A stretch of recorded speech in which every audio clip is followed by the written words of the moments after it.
Vamos a estar viendo una iglesia auténtica. Una iglesia auténtica. Una iglesia auténtica analiza lo que dice el Nuevo Testamento sobre la naturaleza de la iglesia. El mundo ve a la iglesia como una institución, un grupo religioso, un bloque de votantes o una organización sin fines de lucro. Pero Dios quiere que la iglesia sea algo mucho más rico y vibrante. La idea central del estudio de esta tarde, debemos ministrarnos unos a otros. Somos ministros. El pastor ministra para que otros puedan ministrar. ¿Ok? Nos tenemos que servir los unos a los otros, apoyar los unos a los otros, crecer. Y el pasaje bíblico que vamos a estar viendo es Efesios, la epístola de Pablo a los hermanos de Éfesos, capítulo 4, y vamos a estar viendo versículo 1 al 17 y versículo 11 al 16, en cuanto a la iglesia auténtica. Déjeme hacerle esta pregunta bien breve. ¿Cuál es la razón del bajo porcentaje de ministros involucrados en el servicio? ¿Cuál cree usted que es la razón del bajo porcentaje de miembros involucrados en el servicio? La pregunta es, ¿qué hace usted con lo que sabe? Se le dice que se le preguntó a L.A. Moody de qué iba a predicar y dijo que el tema iba a ser del crecimiento de la iglesia. Y después de 53 minutos que terminó, vino alguien de la iglesia y lo criticó diciendo: he prestado atención a su servicio y usted ha cometido 18 errores de palabras. Se equivocó 18 veces. Mal usó las palabras. Tipo criticón, ¿verdad? Y él respondió diciendo: hermano, si me equivoqué, si cometí un error, no fue intencional. Pero voy a seguir predicando con errores o sin errores. Y le dijo: ¿y usted qué está haciendo con lo que usted verdaderamente sabe? ¿Qué es lo que usted hace con lo que sabe, con su sabiduría? ¿Qué está haciendo con lo que sabe? Entonces podemos ver que hay muchas anécdotas muy interesantes sobre el famoso L.A. Moody, ¿verdad? Que el príncipe de los pastores que se los dice.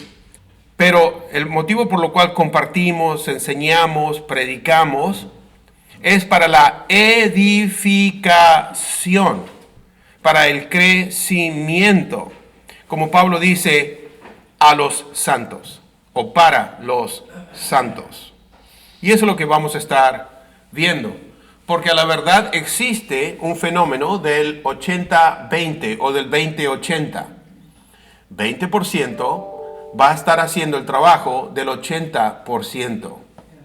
Y esto ocurre en las compañías, esto ocurre en los clubs, esto ocurre también en las iglesias.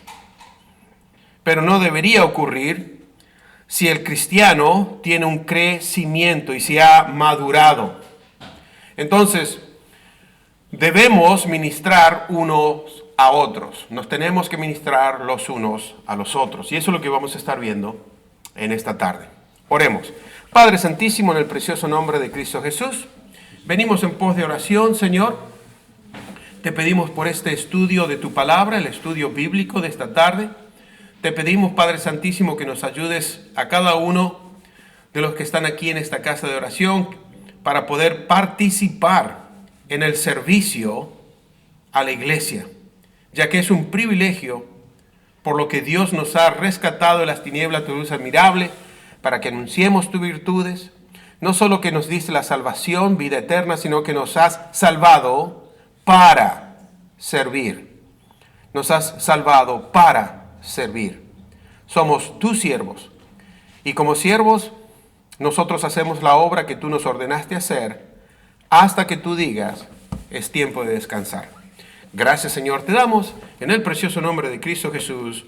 Amén. Y el pueblo de Dios diga amén.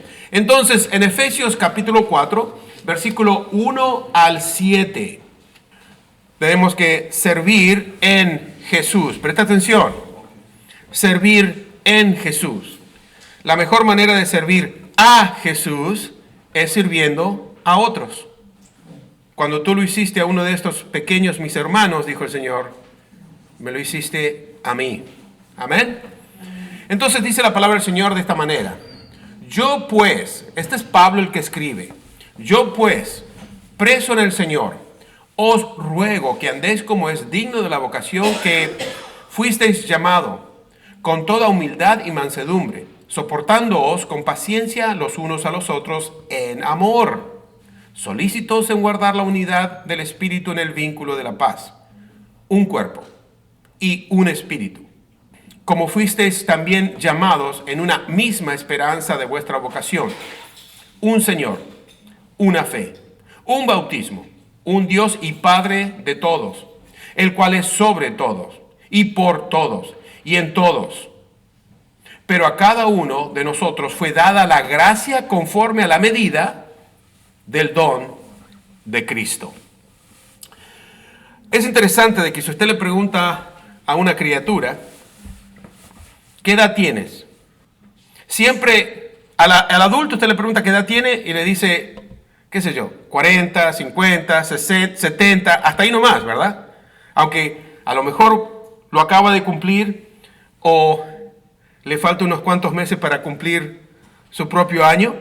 Pero los niños por lo general terminan diciendo, oh, tengo 7 años y medio, tengo 12 años y medio.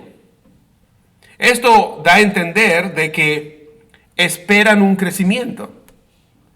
Tengo 7 y medio, o sea, pronto voy a tener 8 años, voy a ser más grande. Amén. Cuando éramos jóvenes queríamos ser mayores, ¿se acuerdan? La película era prohibida para 14 años, ¿se acuerdan? ¡Oh! No puedo entrar, tengo 13 y medio. No me van a dejar entrar, tengo que esperar 6 meses más para cumplir 14 años. O a veces que íbamos y mis primos eran menor que yo. Yo tenía 14, ellos tenían 13. Y yo le decía al que vendía el ticket, yo sí puedo pasar, pero ellos no pueden pasar. Pues yo ya tengo 14 años, ya soy mayor, ¿verdad? Entonces, vamos a estar viendo que eso en la vida del cristiano debe de haber un crecimiento. Tenemos que crecer, debemos de crecer. Y eso viene a través de la palabra del Señor, de aprender, de poder ministrarnos. La palabra del Señor dice que nos tenemos que exhortar al amor y a las buenas obras, no dejando de congregarnos como algunos tienen por costumbre hacer, porque están aquellos que llegan a un punto que yo ya sé lo suficiente. Ya. Mire, a veces que el pastor predica, los pastores predican, y uno lo toma como que, ya terminó la semana. Es la línea final, ¿verdad? No, es la línea que uno comienza, no es la línea final. Cuando uno corre, hay una línea, ¿verdad? Y comienza la carrera cuando cruzamos esa línea hasta que terminamos en la línea final. Cuando uno predica o cuando uno comparte la palabra, cuando nos reunimos a estudiar la palabra como esta noche, esa no es la línea final, esa es la línea de comienzo. En otras palabras, lo que escuchamos, la información que recibimos, es lo que nos va a motivar durante la semana de poder compartir con alguien más. O por lo menos yo me acuerdo que yo iba a la iglesia, tomaba notas, iba al trabajo y basado en las notas que tomé, era la forma que ministraba a los otros. No estaba en el seminario, todavía no tuve oportunidad en aquella época. Tenía que trabajar 2 trabajos, no tenía el tiempo. ¿Y de dónde voy a sacar información? No voy a prestar atención al pastor, a la escuela dominical, al servicio de los miércoles. Voy a tomar nota y ahora tengo material para compartir a través de las redes sociales, como usted sabe. Están aquí, no tengo material, no sé dónde buscarlo. Tome nota, presta atención. Una idea que le ha impactado a usted, usted lo puede compartir. Y no se toma 1 hora o 45 minutos, media hora, 5 minutos, 3 minutos, 2 minutos. Usted tiene material para compartir. Entonces, fíjese lo que dice ahí y lo vamos a estar desmenuzando un poquito. Yo, pues, Pablo, preso en el Señor. Esta palabra preso implica que fue comprado para servir. Comprado para servir. Estaban aquellos en esta época que se habían endeudado y no podían pagar. Bond slave es la palabra en inglés. No podían pagar la deuda, entonces se daban al servicio. Nosotros hoy día vemos la palabra como esclavo porque hemos visto y hemos leído las atrocidades que se le hicieron a los esclavos, especialmente en este país.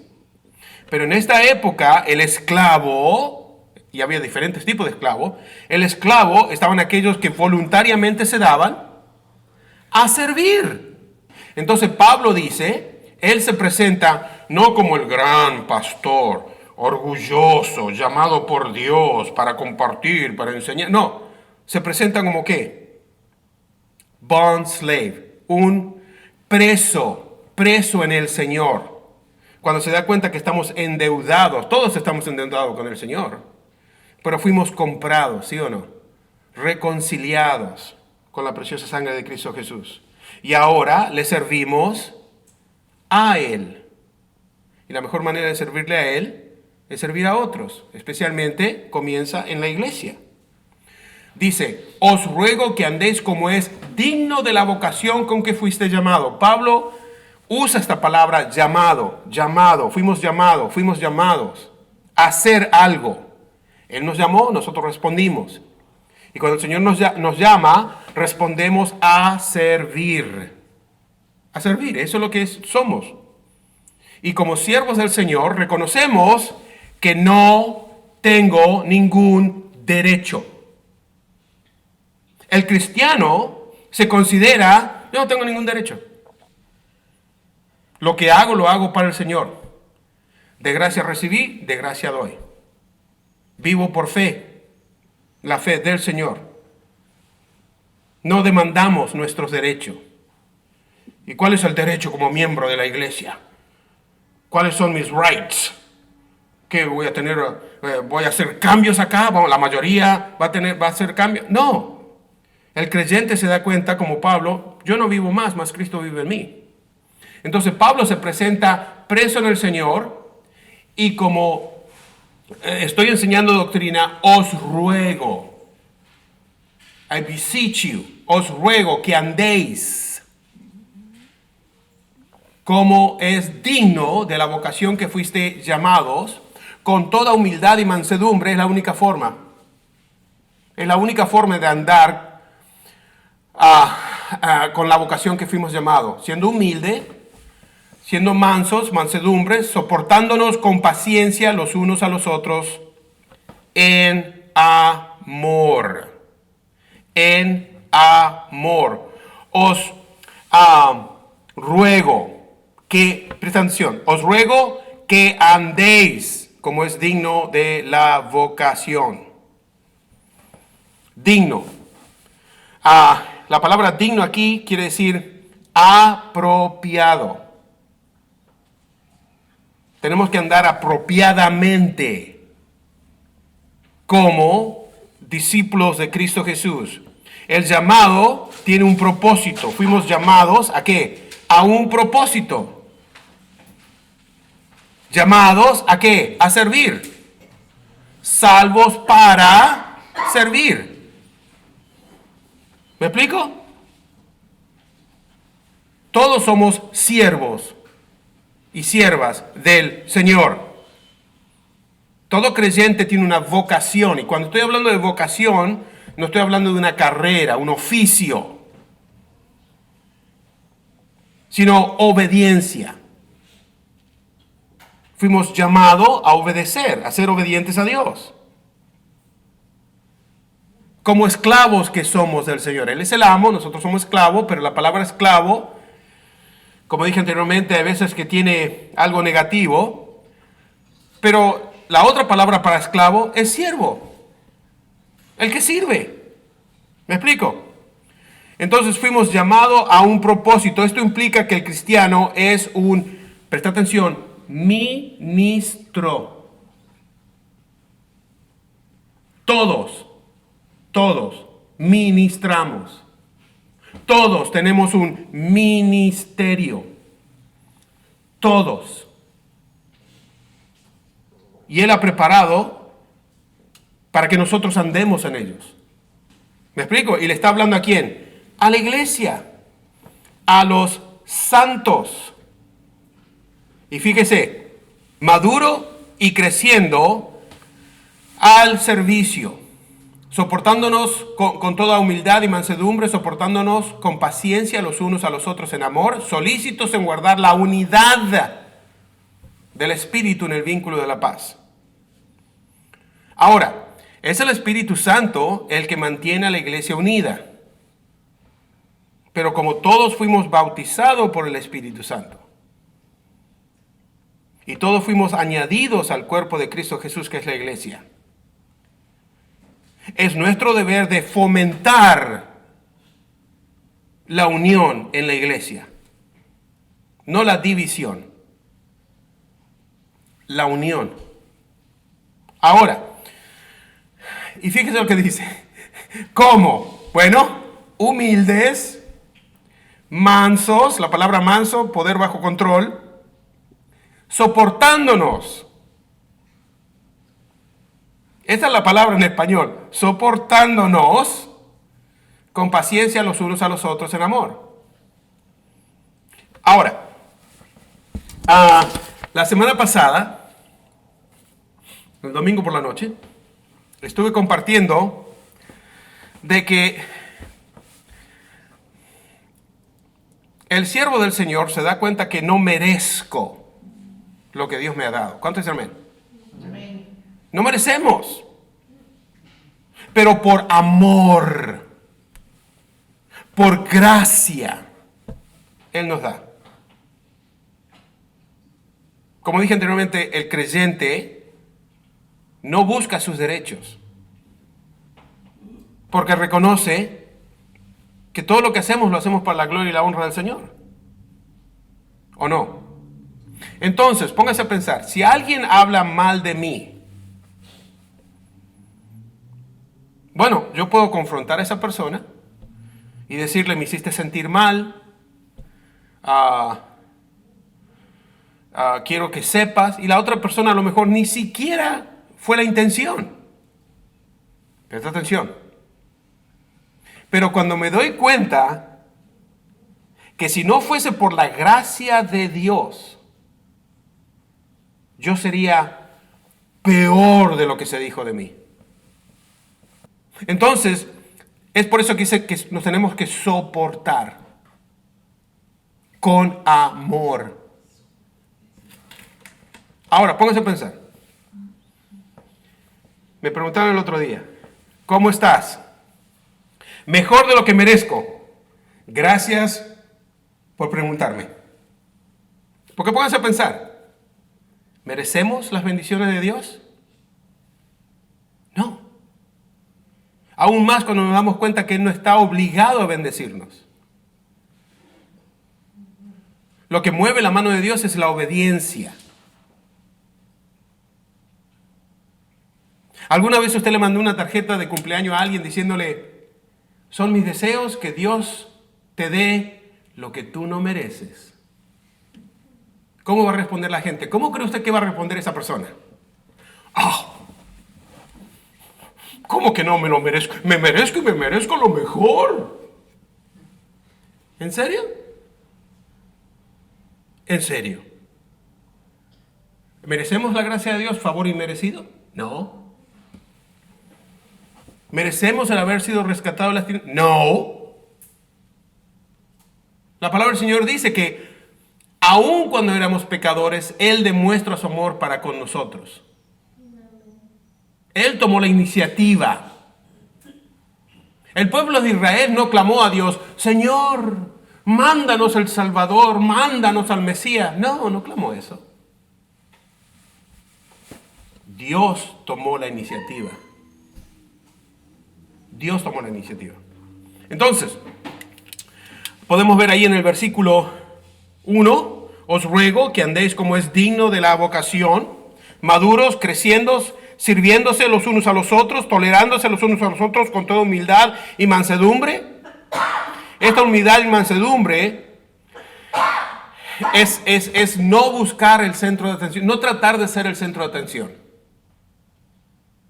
Que al ego nos encanta ser el centro de atención, ¿verdad? Nos encanta. Pero si tan solo aplicamos la humildad, que quiere decir no pensar en uno mismo, la humildad no significa pensar menos de uno, es no pensar en uno, sino pensar en la otra persona. Mansedumbre, poder bajo control, manso.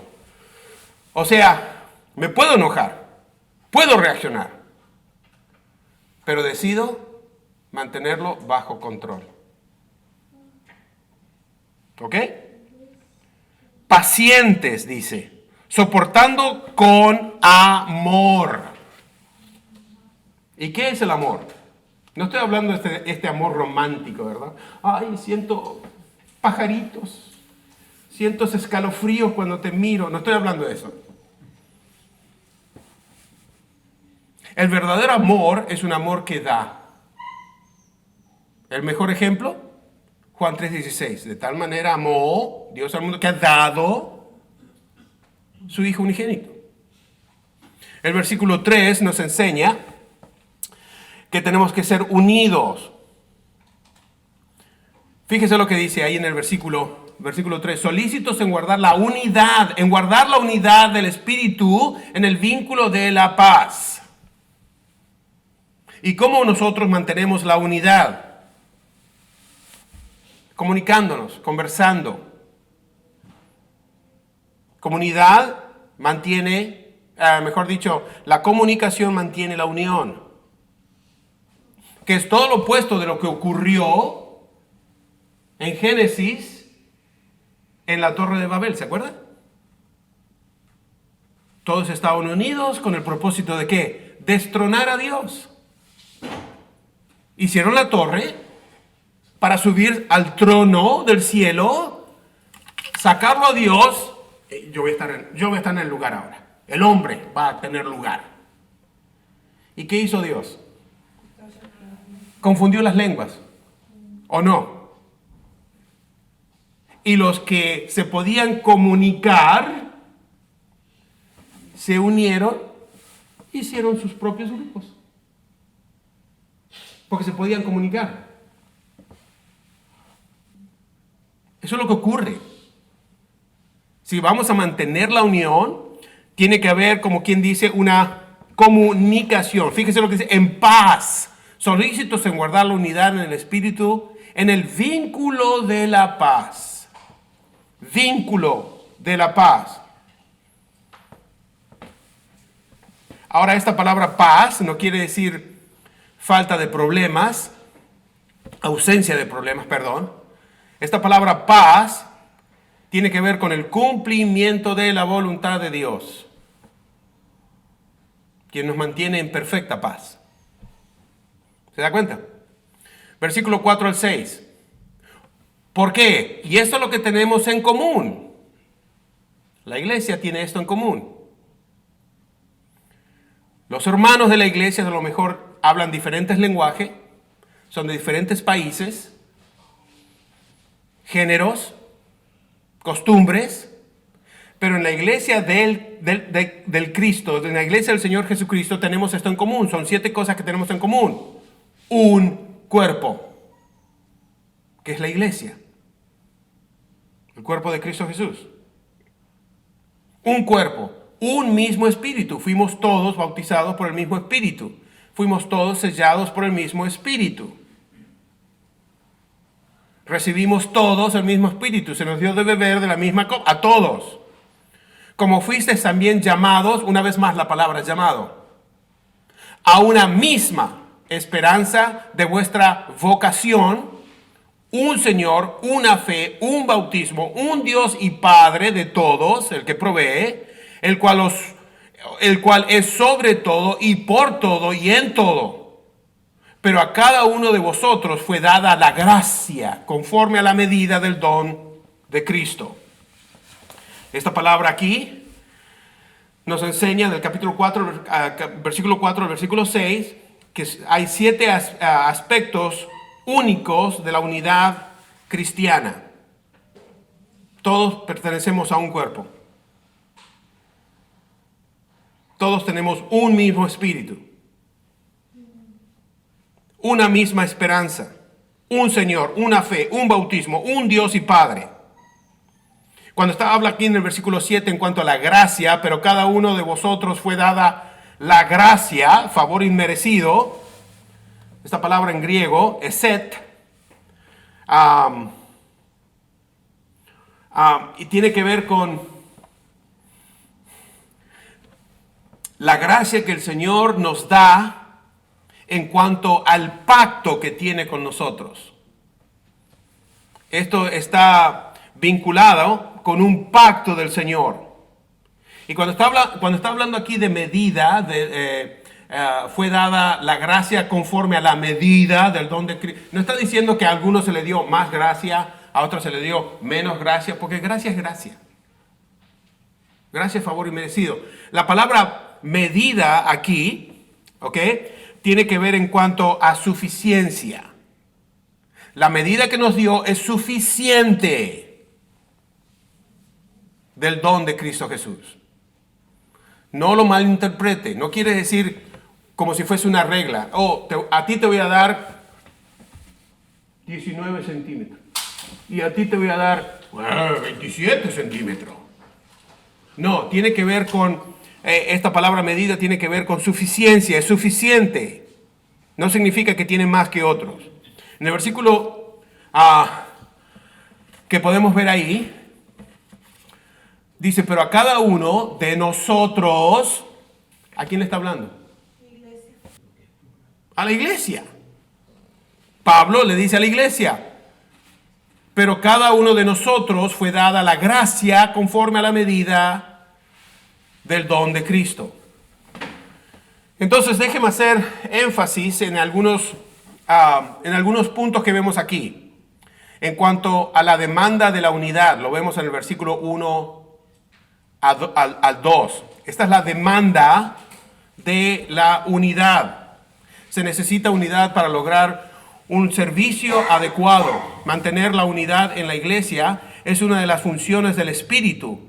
La responsabilidad del creyente es dejarse guiar y tener una actitud correcta unos con otros, siendo humildes, mansos y tolerantes. Porque mire, no todos los de la iglesia tienen el mismo nivel espiritual.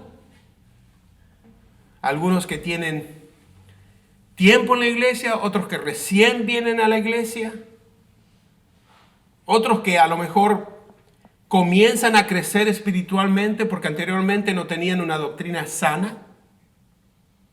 Empiezan a comprender, a entender, a reconocer el llamado y hay un crecimiento. Escuché a un pastor decir que en una iglesia usted tiene diferentes tipos de creyente. Están los que son muy liberales, están los que son muy legalistas y están los que son muy espirituales. ¿Ok? Pero no podemos decir nuestra iglesia es legalista. Y sí lo es, porque hay hermanos que son legalistas en la iglesia. Sigue siendo la misma iglesia. Hay otros que son muy liberales. No, pero nuestra iglesia no es liberal. Sí lo es, porque tenemos hermanos liberales. Pero seguimos siendo el mismo cuerpo. Y tenemos que tolerarnos. Están otros que una vuelta escuché que esta persona desde el púlpito dijo, como nosotros los bautistas que venimos de Juan el Bautista. No, tu doctrina no coincide. ¿Pero por qué dijo lo que dijo? Porque aparentemente no estaba establecida su creencia de la historia de la iglesia de Cristo Jesús. ¿Me explico? Entonces tenemos que ver esto. El segundo punto que me gustaría compartir, la fuente de la unidad, lo vemos en el versículo 13. Esta es la fuente de la unidad. Cristo Jesús oró por la iglesia, ¿sabía usted? Él oró por la iglesia. Y por aquellos que no eran del rebaño, que iban a ser del rebaño. Para que sean, ¿qué? Uno. Como tú y yo somos uno. En el versículo 3, el versículo 6, nos menciona, del capítulo 3, dice,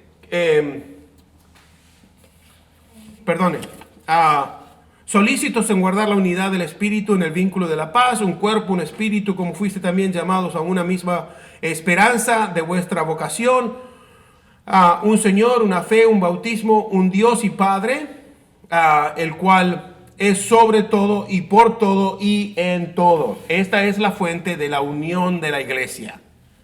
Versículo 7 podemos ver la diversidad de la unidad. Aunque parece contradictorio, la realidad es que en medio de la unidad del Espíritu, Dios le ha manifestado su gracia a cada uno. Lo hizo al darnos dones espirituales según su soberanía. La pregunta que me gustaría hacer para que usted medite y pueda compartir y participe, ¿cuáles son algunas evidencias de unidad en una iglesia? Basado en lo que estudiamos, ¿cuáles son algunas de las evidencias de una unidad en la iglesia? Estuvimos viendo que la iglesia depende del Espíritu Santo para mantenernos unidos y para involucrarnos en el servicio. Y Él mismo constituyó, Él, Dios, Jesús, el Mesías, Él, la cabeza de la iglesia, Él mismo.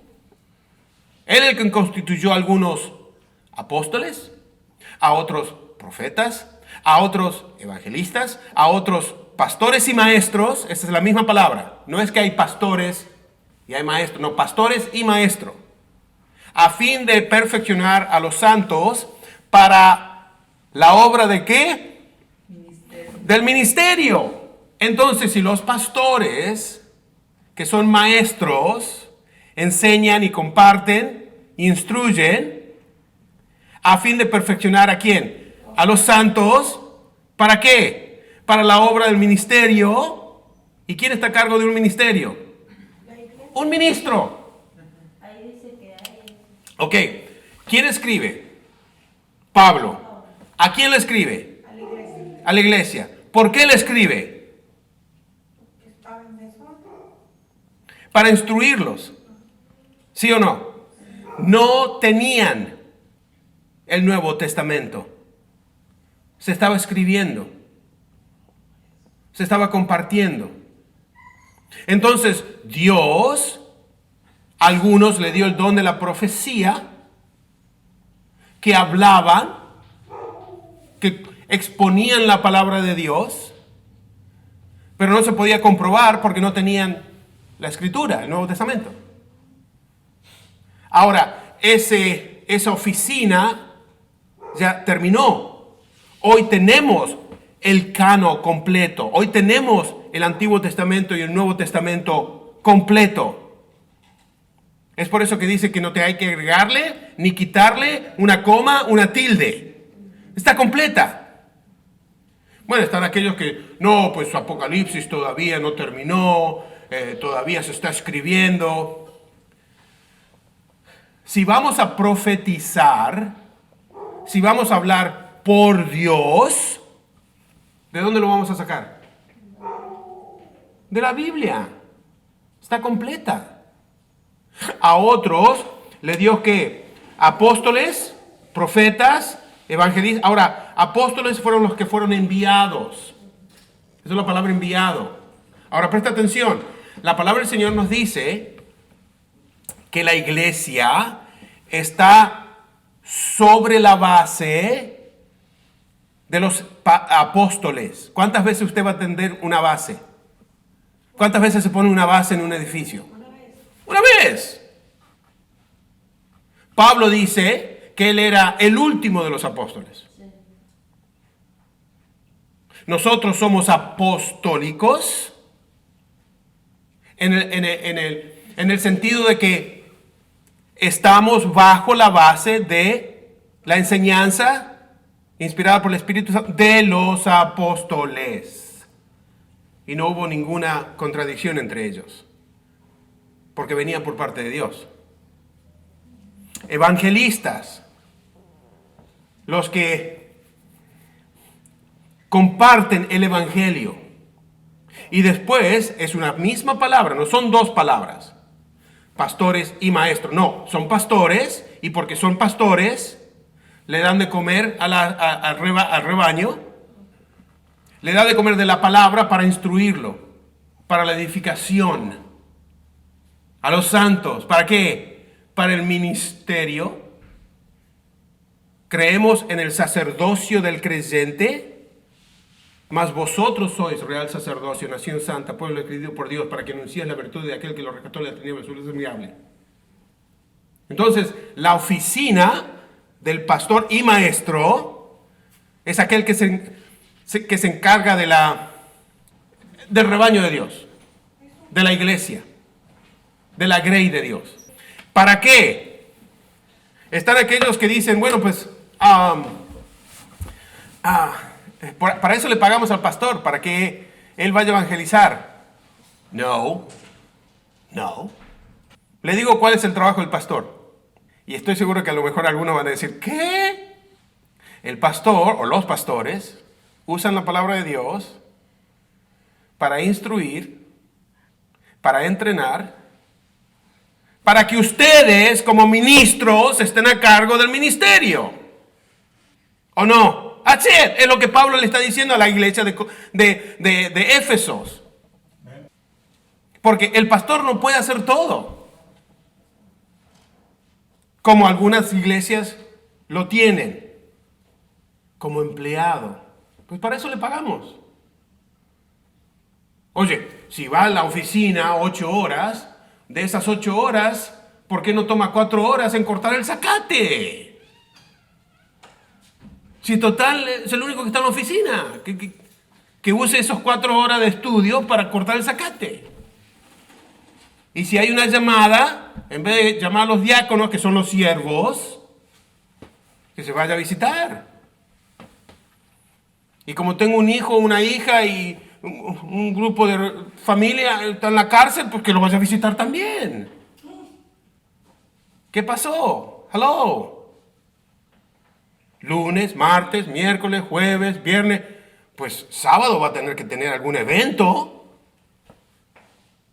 Y muchas de las veces, y lo digo por experiencia, muchas de las veces creemos que la iglesia, cuanto más actividades tenga, más va a crecer. No es así.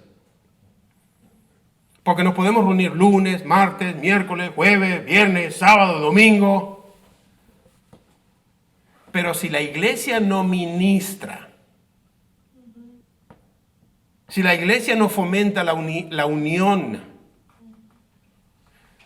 la toleración, el apoyo, no hay un crecimiento. Hay muchas actividades, pero lo único que hacemos es entretener a la gente, ¿verdad? Pablo le escribe con este propósito de fomentar la unión, de ministrar. ¿Me explico? De involucrarse, de servir. Entonces podemos ver aquí, esto habla sobre el servicio. Versículo 1 al versículo 13 habla acerca el servicio. Fuimos salvos para servir a Dios. Y ya Pablo lo mencionó en el capítulo 1, versículo 12, capítulo 2, versículo 10. Entonces Dios dice aquí, fíjese, dice, asimismo constituyó a unos apóstoles, a otros profetas, a otros evangelistas, a otros pastores y maestros, a fin de... Entonces, la oficina del apóstol terminó, del profeta terminó. Evangelista es lo que la iglesia tiene que hacer. Pero están algunos que tienen ese ministerio, ese don. Billy Graham no era pastor, era evangelista. Nunca fue pastor. Pero sí su ministerio era compartir el evangelio. Y lo llevó a todas partes del mundo. Se dice que hoy día es el evangelista que a más personas se le ministró en la historia de la iglesia del cristianismo. Yikes. Yikes. Ese era su ministerio. Y después están otros como él. Pero predicaban a Cristo Jesús y a él crucificado. Cristo Jesús, Cristo Jesús, Cristo Jesús, Cristo Jesús. Y el regalo que tiene de vida eterna. ¿Se da cuenta? Y después, ¿qué hacía? Una vez que venían al frente, tomaban información y compartían información para que cada uno de ellos tomara la decisión de ir a una iglesia. ¿Para qué? Para que crecieran y ministraran y sirvieran. Ahora, cuando habla de pastores y maestros, es la misma palabra. El pastor pastorea, los alimenta, ¿con qué? Con la palabra de Dios.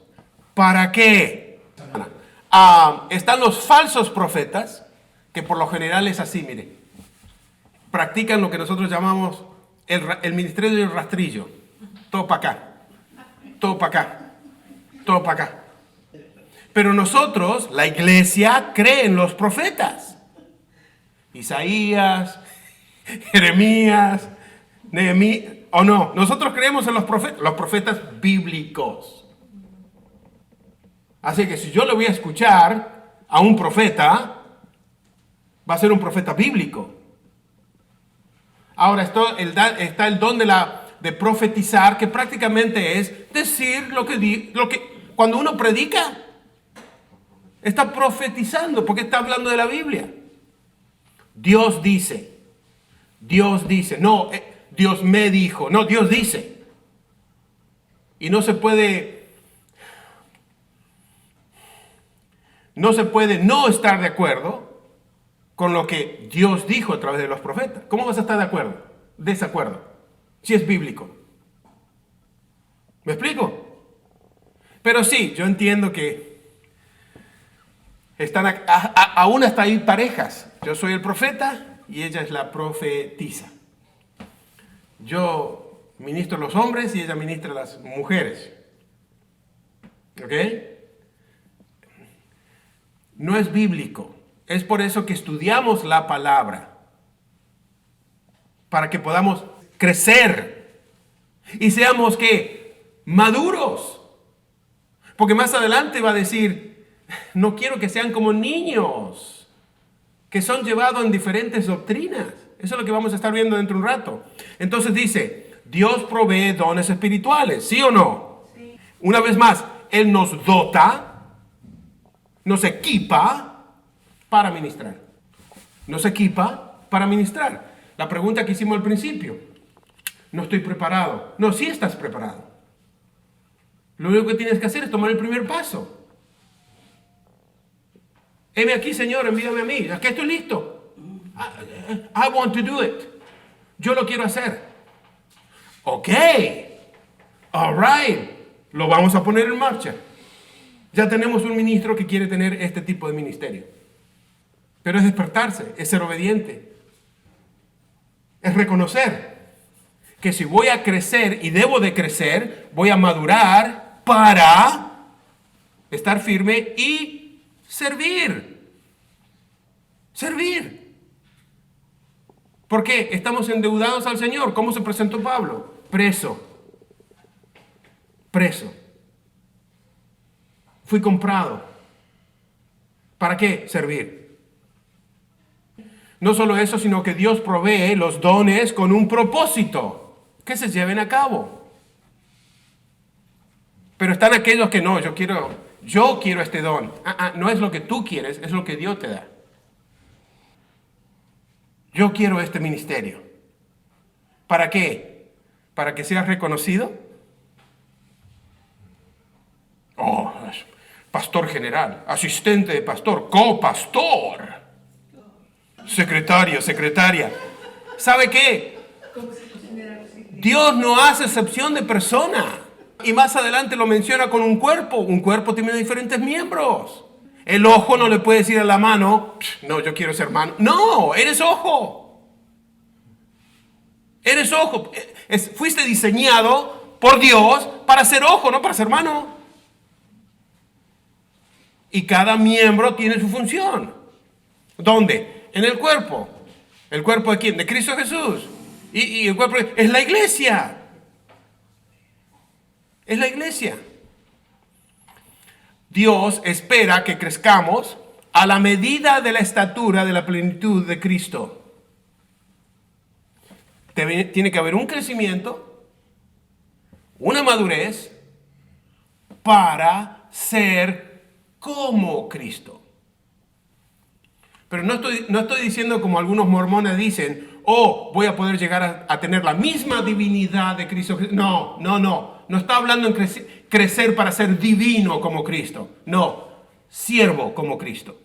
Siervo como Cristo. Él no vino a servir, Él no vino a que le sirvan, sino a servir y a dar su vida en rescate. Ese es nuestro ejemplo, nuestro mejor ejemplo. Obediencia. Pregunta. ¿Recuerda algún hermano, hermana que Dios ha usado para fortalecer tu fe? ¿Y quién cree que fue el que envió a esa persona? ¿Para qué? Para fortalecerlo. ¿Para qué?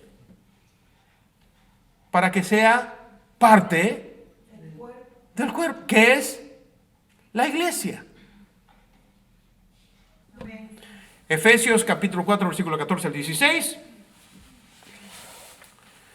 Nos enseña que anteriormente Pablo dice para la edificación, el crecimiento, la madurez de los santos, para que podamos ser llamados como Cristo, cristianos.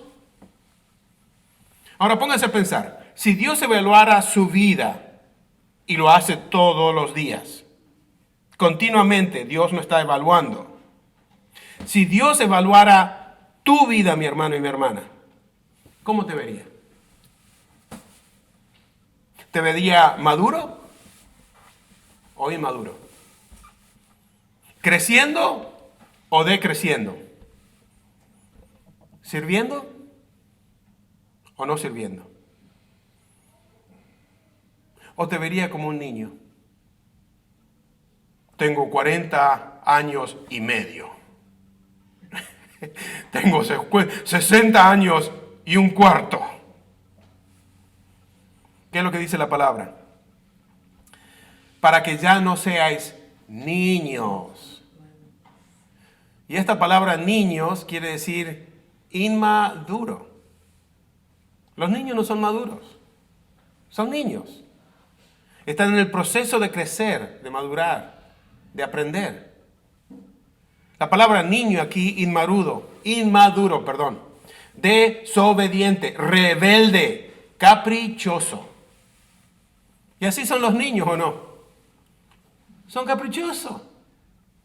Se sienten por cualquier cosa. No le dan sus antojos, ¿qué es lo que hacen? Berrinche, lloran, se tiran, se quejan. Pablo dice, no quiero que sean ustedes así. Tiene que haber una madurez. Hay veces que la gente dice cosas y si usted es maduro, you're not going to let it get to you. Porque usted sabe de dónde viene. Sí. Si alguien viene y lo critica, ok, gracias. Lo tomo como una crítica constructiva. ¿Ah? Pero no le va a decir como aquel pastor que vino a la mujer y le dijo, mire, su corbata me insulta esos colores. Dice, la próxima vez voy a traer una tijera y se la voy a cortar. Dijo el pastor, ok, tengo una tijera acá, mire. ¿Contenta? Ahora su lengua me insulta.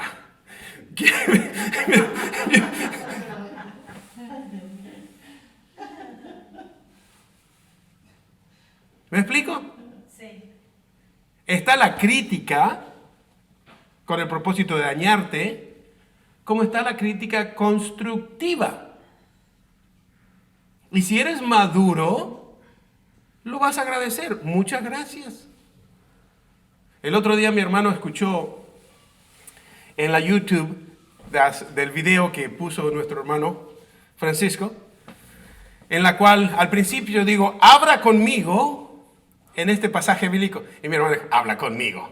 ¿Qué es eso, habla conmigo? Abra conmigo. No se dice abra conmigo, se dice abramos en este pasaje bíblico. ¿En serio? Pues sí, así, claro. Muchas gracias. Daniel, que estamos grabando. Muchas gracias, Daniel. Una crítica constructiva. Y tiene razón. Pero si yo voy a tomar eso... ¿sabes cuántas horas me tomó preparar ese mensaje? Esos 5 puntos. ¿Sabes tú? Y me vas a... Hey, get over it. Get over it. ¿Y cuándo fue? El otro día hice un comentario. Si usted tiene un dolor físico, préstele atención, busque ayuda. Pero si usted tiene un dolor emocional, no deje que lo controle, porque lo único que es emocional. ¿O no? Es emocional. Lo que me hicieron, el rencor. No, dice que humildemente. Mansedumbre, aplique la mansedumbre, aplique la unidad, soporte, aprenda madure, crezca. ¿Y qué más soy? ¿Verdad? No, hermano, mire, usted no es esto, usted es esto. Gracias. ¿Y qué más soy? ¿That's it? Únicamente 2 insultos, 3 insultos, 4. ¿Y qué más soy? Si total, dale nomás, no te estoy tomando en serio.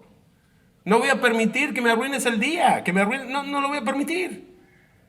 Entonces, para que ya no seas niños fluctuantes, llevándoos por donde quiera de todo viento de doctrina, por estratagema,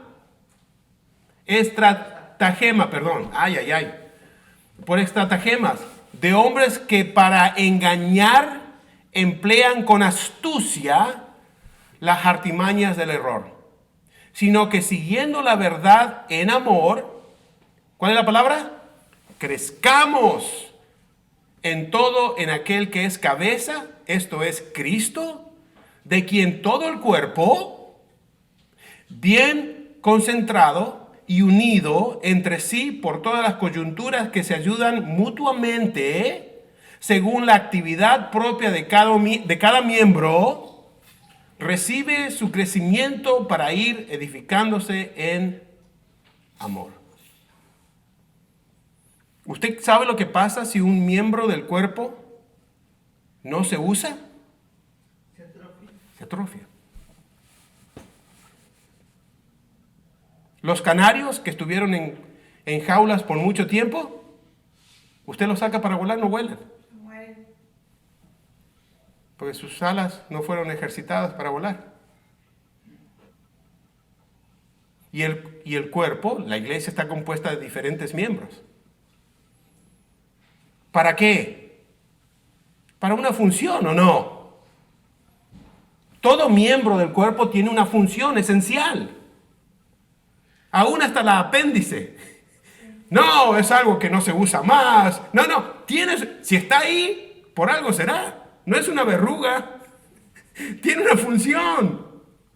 Cada miembro del cuerpo, tanto Miembros internos, órganos internos, externos, todo tiene una función. Y un miembro que no funcione le afecta a todo el cuerpo. Entonces dice, no quiero que sean como niños, rebeldes, inmaduros, rebeldes. No. El uso de los dones espirituales ayuda a resistir el error. ¿Cuántos dicen amén? Y Satanás le encanta sembrar cizaña. Le encanta confundir. Le encanta la mentira. Y miente aún con la verdad. Miente aún con la verdad. Lo hizo en el jardín de Adán y Eva, ¿se acuerdan? Del huerto. Usando la verdad. Oh, con que Dios dijo, ¿ah? ¿En serio? El uso de los dones espirituales también ayuda a conocer la verdad. El uso de los dones espirituales ayuda al crecimiento. Pregunta. ¿Sabes cuáles son tus dones espirituales? Ok, lo voy a hacer más fácil. ¿Sabe usted cuál es su don? Porque algunos tienen varios. ¿Cuál es su don espiritual? Si usted dice sí, por algo será. Para que los ministre. Como ministro en el ministerio. Para que pueda ministrar y fomentar la unión en la iglesia. Había un hermano que andaba dando vuelta de iglesia por iglesia. Primero estuvo en la de mi hermano, después vino acá, después vino en el otro lado, conocido en Oxnard. Y cuando usted le preguntaba, ¿cuál es tu ministerio? ¿Sabe lo que decía? Dios me llamó a corregir a los pastores. Así que a la iglesia que iba, ¿en serio? A ti te llamó a corregir. A ti te llamó a corregir. Eso era el ministerio de él. Así que si venía acá, venía con un propósito. De corregir. Y si no recibían, no han recibido al profeta de Dios. El vocero. Le dije, hermano, casi dijo el nombre, never mind. No, todavía sigue dando vuelta. Le dije, venga por favor, venga, vamos a la oficina. Le dije, hermano, es un estudio bíblico y todo lo que yo estoy diciendo usted se opone. No, es que ese es mi ministerio. Le dije, ¿o que quiere ministrar? Si me da chance. Claro que sí, ven. Salimos afuera del parking lot. Aquí, usted puede ministrar todo lo que quiera. No se meta, porque lo voy a volver a sacar. Estamos enseñando de fomentar la unidad y usted viene únicamente ¿a qué? A dividir. Viene a dividir, como lo hizo en esta congregación, como lo hizo con el hermano, como lo hizo en el centro evangelístico, como lo hizo acá, como lo hizo allá, como lo hizo allá. ¿Sabe qué? Lo amo en el amor del Señor, pero enough is enough. Si usted no se sienta atrás y aprende y mantiene silencio, por favor, quiere ministrar aquí en el parque, lo puede hacer, pero no adentro. No adentro. Ese es el ministerio que Dios nos dio a los líderes de esta congregación. Usted ha venido a visitar. ¿Sabe lo que es un visitante? Estoy acá hoy, mañana estoy en otro lado. Se debe ministrar los unos a los otros. ¿Para qué? Crecer. ¿Para qué? Para ministrar. ¿Para qué? Para motivarnos al vínculo del amor. ¿Cuántos han conocido y crecido en la verdad de Dios gracias a tu servicio? ¿Cuánto han conocido y crecido en la verdad de Dios gracias a tu servicio? ¿Silencio? I'm glad. I'm glad. Porque para eso tenemos este estilo de estudio. Hermanos, hermanas, mas vosotros sois real sacerdocio, nación santa, pueblo adquirido por Dios, para que anunciéis las virtudes de aquel que lo rescató de las tinieblas a su luz admirable. La unidad de la iglesia es importante. Cada miembro es responsable de mantener la unidad. Jesús oró por la unidad y esa debe ser nuestra prioridad. Mantener la unidad. Todos los creyentes tienen dones espirituales. ¿Cuántos dicen amén? Amén. Dios quiere que usted descubra el suyo. La iglesia crecerá con tu servicio. ¿Cuántos dicen amén? Amén. La única forma. Conclusión. La tarea de la iglesia es doble. Por un lado, la salvación y por otro, la edificación. Para cumplir fielmente con esas asignaciones de Dios, se necesita la participación de cada uno de los miembros de la iglesia. El Señor ha provisto los dones que una iglesia necesita para su funcionamiento y crecimiento. La inactividad de alguno de los miembros definitivamente dañará el progreso de la congregación. Dice la palabra del Señor que Dios coloca a sus miembros en su cuerpo como Él quiere. Padre Santísimo, en el precioso nombre de Cristo Jesús, te damos la gracia, la honra y la gloria. Porque, Señor, a la verdad, tú quieres que nosotros estemos en el ministerio. Nos has llamado a ser ministros. Señor, gracias te damos por tu palabra, por tu Espíritu Santo, por tus dones, por tus motivos y propósitos, por lo cual tú nos has traído a este lugar. Te damos a ti la gloria y la gloria y la honra por los siglos de los siglos. Amén.